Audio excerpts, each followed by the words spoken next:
Ce que moi je voulais dire, l'expérience que j'ai lorsque tu nous disais, voilà, d'essayer d'imaginer quelqu'un qui pourrait nous décevoir, tu vois. Hmm. Euh, bon, ça arrive souvent, hein. Et ce que moi je fais alors, oui, je pense en voulant chercher mon endroit sacré, c'est que je me coupe des autres, tu vois. Oui.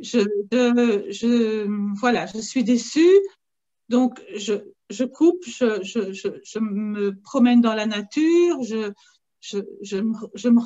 rentre à l'intérieur de moi, et donc c'est pas le but non plus, ça. Ben, en même temps, si en te promenant dans la nature, ça t'aide à te calmer et à te souvenir de l'amour qui t'aime, même avec tes déceptions, même sachant que quelque part, il y a un jugement envers cette personne. C'est toujours productif. Tout ce que tu fais pour te mettre, c'est pas forcément te couper des autres. Tant que tu continues à réfléchir à eux, à vouloir guérir ta relation avec eux, tu te coupes pas d'eux. Se couper de quelqu'un, c'est de dire, j'ai pas le temps pour lui. Ah non, non, lui, il vaut même pas ma considération. Ça, c'est vraiment coupé. Mais si tu continues à réfléchir à eux et de vouloir guérir cette relation, et tu essaies de prendre du recul dans un endroit qui pourrait t'aider à retrouver cette douceur, cette bienveillance, ce n'est pas une fuite.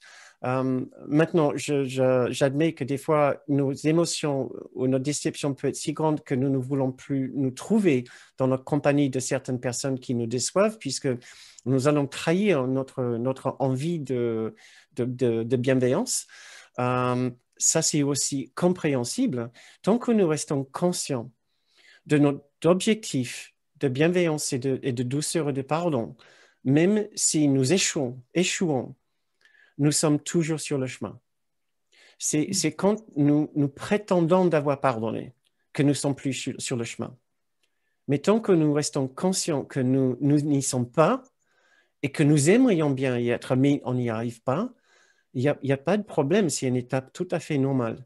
Et je vais dire honorable dans le sens on reste d'équerre, on reste juste avec le chemin. Il n'y a aucun jugement sur le chemin. Il n'y a que la reconnaissance pour nos difficultés. Mais reconnaissance avec tendresse et sans le moindre jugement. La seule raison pour laquelle nous trouvons si difficile de ressentir de la bienveillance et même de la tendresse pour les personnes qui nous ont trahis et qui nous déçoivent, c'est parce que nous avons peur de cet amour qui peut aimer ces gens-là tels qu'ils sont. Ce n'est pas notre amour qui peut aimer ces gens. Nous devons nous tourner vers cet amour qui peut les aimer avec leurs défauts, avec leur comportement parfois malveillant.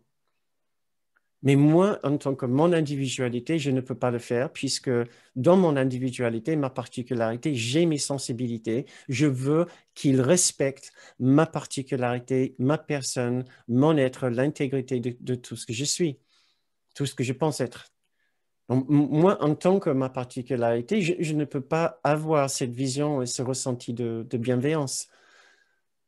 Je ne sais pas, je ne vous ai pas raconté peut-être récemment cette histoire de Jean-Paul Samputu. Je vais faire très, très brièvement. À un autre moment, je vous la raconterai plus en longueur.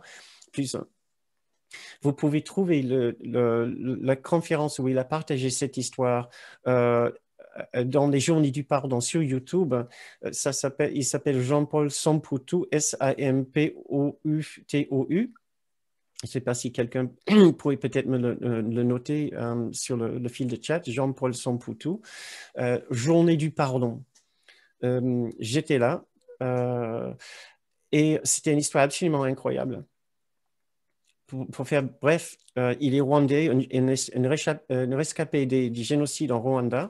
Son père et certains membres de sa famille ont été tués par son meilleur ami d'enfance.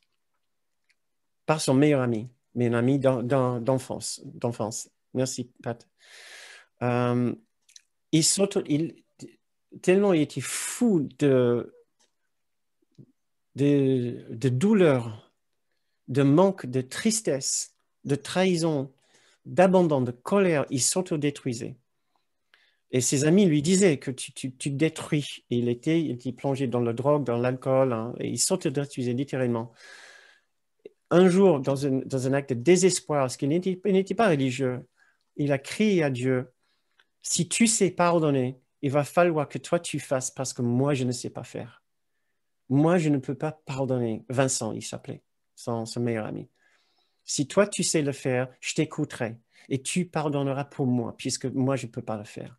Et c'était évident qu'il ne pouvait pas le faire, qu'il fallait absolument qu'il se tourne vers une autre source, une source qui pouvait, elle, pardonner, qui avait cette capacité de pardon et d'amour pour cette personne, Vincent.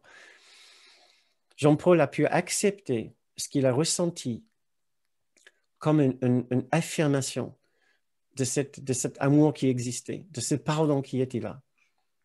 Il a adopté pour lui-même, il a suivi d'une façon presque machinale ce qu'il ressentait à l'intérieur, cet élan de pardon, et il a ressenti une libération, un extraordinaire sentiment de libération qui l'a mené par la suite à contacter Vincent, qui ne voulait pas reprendre contact avec son ancien meilleur ami.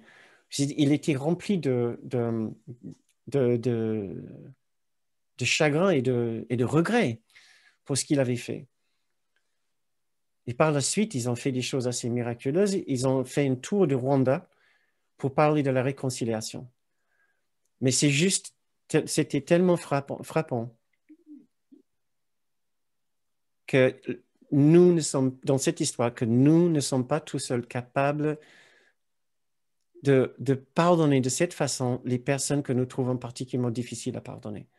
Nous devons impérativement trouver une autre source en nous, une autre présence en nous, qui, elle, sera capable de nous aider à trouver cette force et cette bienveillance en nous qui sont là. Et justement, c'est toute l'idée d'une couronne miracle.